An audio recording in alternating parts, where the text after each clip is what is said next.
What if I told you that there was a diet where you could eat practically anything you want to eat? Absolutely anything you want to eat, and possibly still have a six-pack or abs. Would you be interested to know about said diet? Stay tuned for this whole video. We're gonna talk about it. And my name is Jeridan Conde. I'm a 16-year veteran of the fitness industry. I've coached in 3 different countries, and you are watching TitoFit.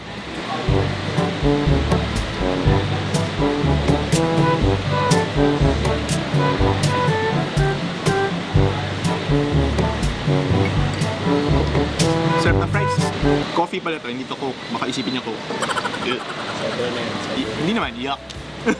Alright guys, so today's video, we're gonna talk about something that's known as flexible dieting. In some circles, they call it IIFYM, which stands for if it fits your macros or your macronutrients. Now, the flexible dieting background is that around the late 2000s, 2008, 2009, around that time, when the internet wasn't as vast as it is now, there were forums on bodybuilding.com. So if you guys remember that, you're a Tito. Okay? Or a Tita. Forums on bodybuilding.com, and a lot of people would ask questions about if you are dieting for a show or if you want to get bigger but still maintaining your leanness, your overall leanness, could you have, say, something like a banana or an apple, things like that? Because these fruits were seen as, you know, somewhat high in their fructose content or sugar content for fruits. And at this time, you know, bodybuilders were very, very disciplined about the way they eat. And they would actually avoid almost practically anything without sugar. Now, there were generally 2 people who were attributed to have been the fathers of this diet protocol. So you have Lane Norton, or Bio Lane as he's more known as in social media. And you have Alan Aragon, who's a nutritionist and researcher. And the way they would answer those questions was always, if it fits your macros. Yes, you can have this if it fits your macros, meaning you have a allotment of macronutrients for your daily diet. If the food fit into your macronutrient requirements, you are allowed to have it, and this would not result in you gaining body fat.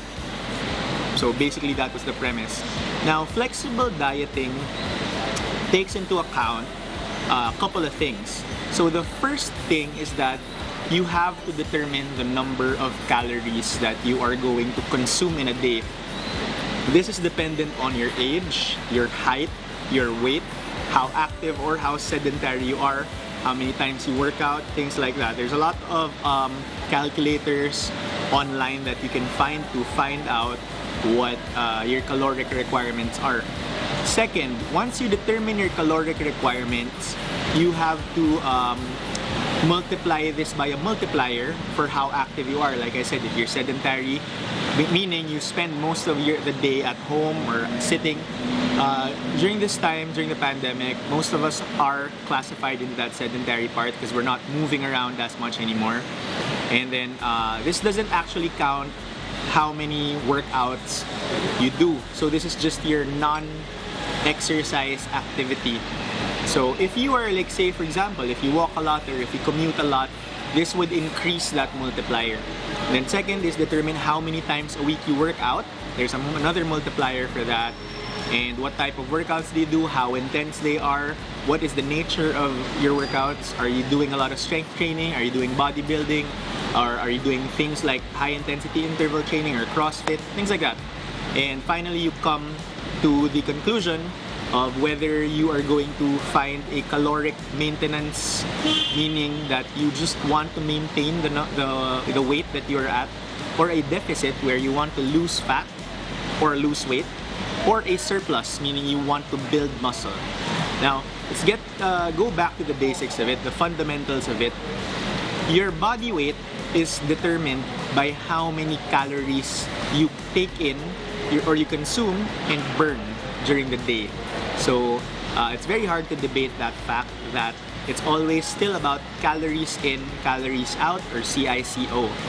Now, further, It's not just about the calories though, because your body composition, on the other hand, meaning the distribution of lean body mass or muscle compared to the distribution of fat in your body, and water even to some degree, but not so much for body composition. For body composition, let's stick to lean body mass, which includes your bones, your muscle, things like that, your skin even, and then your fat. Okay, now that's the difference there.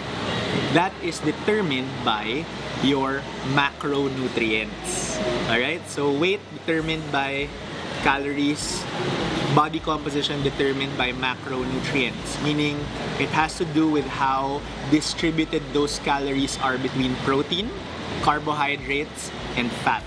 Now here's the thing, protein, as we know, is responsible for building muscle mass. So that being said, if you have two people who weigh 150 pounds, they could look very different even if they're the same age, the same height, weigh the same. It differs based on how they distribute those calories among the macronutrients, and of course, how they train. Now, the person who does a lot of strength training will require more protein in their diet, obviously. For argument's sake, let's just make it 1 gram per pound of your body weight. So 150 pound male or 150 pound female will probably require about 150 grams of protein per day. So that 150 grams of protein, multiply that by 4, you get 600. So that is the number of calories in 150 grams of protein. Now for argument's sake, let's say that the caloric requirement for the day is 2,000. So let's subtract 600 from 2,000. Now you get 1,400 calories remaining that you can consume throughout the day, and you distribute that 1,400 between carbohydrates and fat, depending on how you like to eat. Carbohydrates, if you like to eat more carbs, obviously. Fat, if you're more of like a low carb dieter, or if you're into things like ketogenic dieting, things like that. But that's for a totally different topic altogether. So the 1,400 calories, according to flexible dieting, it does not really matter how you distribute it. So meaning, for example, if you've already fulfilled your 150 gram requirement of protein for that day, you now have to allot 1,400 calories for the remainder of your food. So carbs and fat, yes, you can eat rice. Yes, you can eat a cupcake. Yes, you can eat a donut. Yes, you can eat fries. As long as it fits your macros.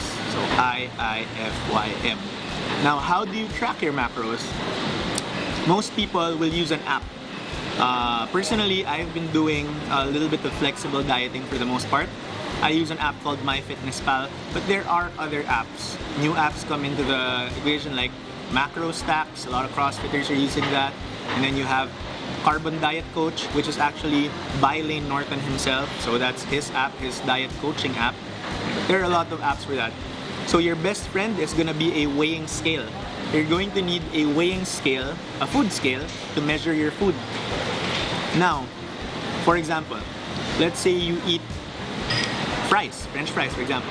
You weigh the amount of French fries and then you enter it into the app.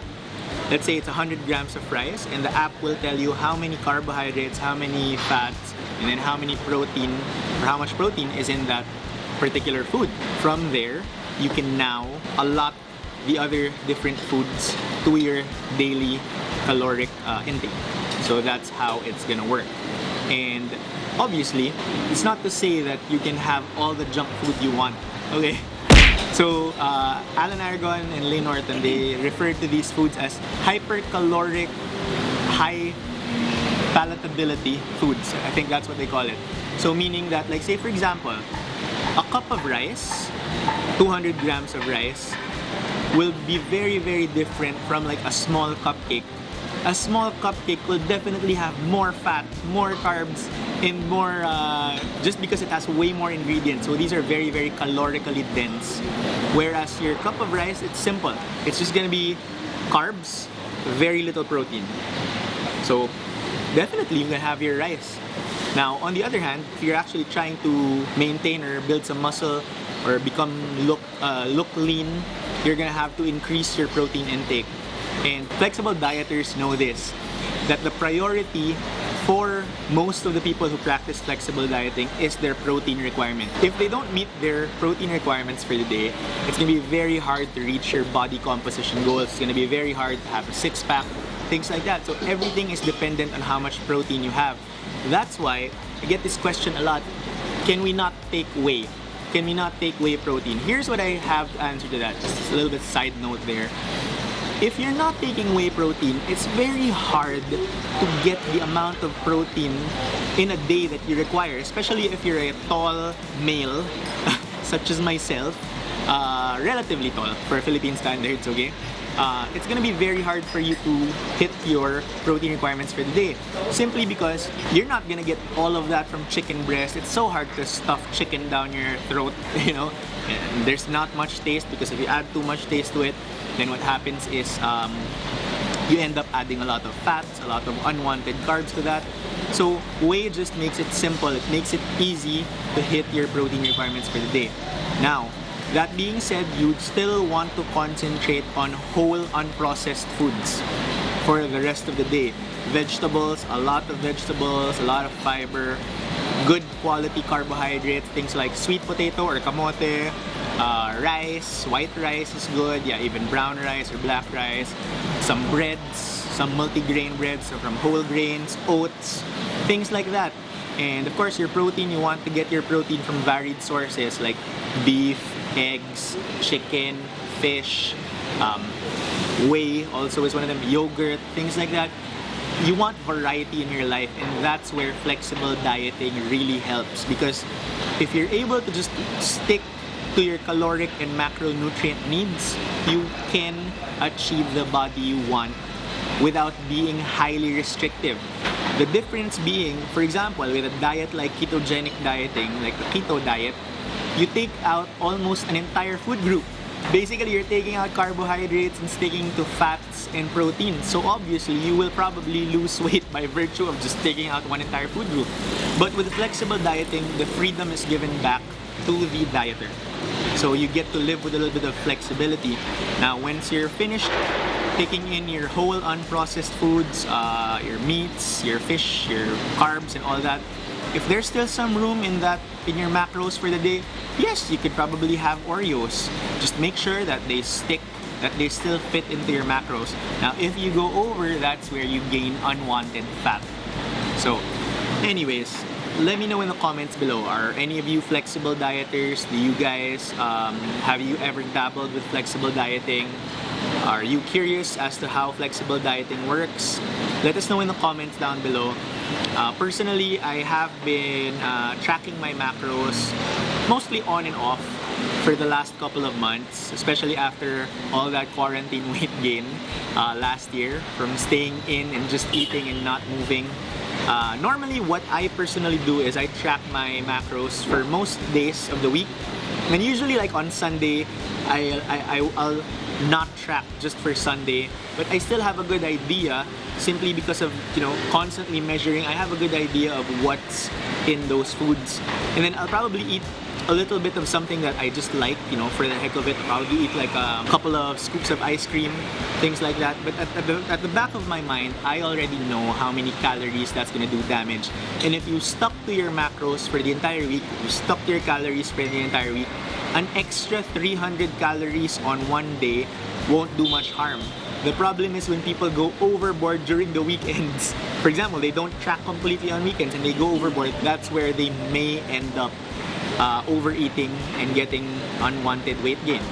So thank you, titos and titas. If you've gone this far, please do consider subscribing. We're now almost at 5,000. Remember, if we get to 5,000 subs, we're gonna give away those masks.